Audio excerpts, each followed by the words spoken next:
बिस्मिल्लाहिर्रहमानिर्रहीम। अस्सलाम वालेकुम dear friends, welcome back to our channel. उम्मीद है आप सब खैरियत से होंगे और हमारी वीडियोस को लाइक कर रहे होंगे। मेक श्योर करें कि आप हमारे चैनल को सब्सक्राइब कर लें ताकि लेटेस्ट वीडियोस आपको मिलती रहें। जैसा कि आप लोग जानते हैं, हमने पाकिस्तान पीनल कोड की लेक्चर सीरीज़ को शुरू किया हुआ है। आज हम सेक्शन 325 को देखेंगे। पहले हम बेर एक्ट की लैंग्वेज देखते हैं, फिर इंशाल्लाह हम आम अल्फाज में समझेंगे कि इसका मतलब क्या है।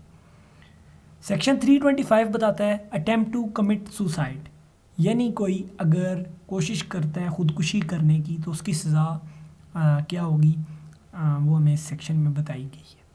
Whoever attempts to commit suicide and does any act towards the commission of such offence shall be punished with simple imprisonment for a term which may extend to 1 year or with fine or with both।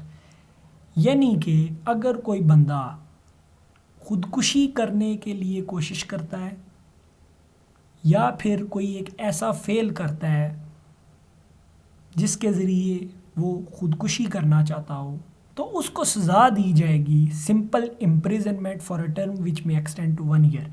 यानी कि उसको 1 साल तक की सज़ा भी दी जा सकती है, उसके ऊपर फ़ाइन भी किया जा सकता है, या फिर दोनों। यानी कि 1 साल की इम्प्रिजनमेंट भी होगी, सिंपल इम्प्रिजनमेंट, फ़ाइन भी होगा, दोनों चीज़ें यानी इकट्ठी। तो वो लोग तमाम होशियार हो जाएं जो ऐसा मज़मूम अपना इरादा रखते हैं, क्योंकि इसमें 1 साल की सज़ा भी हो सकती है, फ़ाइन भी हो सकता है और दोनों चीज़ें भी हो सकती हैं, यानी फ़ाइन प्लस 1 साल तक की इम्प्रिजनमेंट। तो हमारी वीडियोस को इसी तरह लाइक करते रहें, अपने कमेंट्स ज़रूर हमें दें ताकि हमारी इम्प्रूवमेंट हो। हमें अपनी दुआओं में याद रखें। इंशाल्लाह किसी और वीडियो में आपसे मुलाकात होती है। अस्सलामु अलैकुम।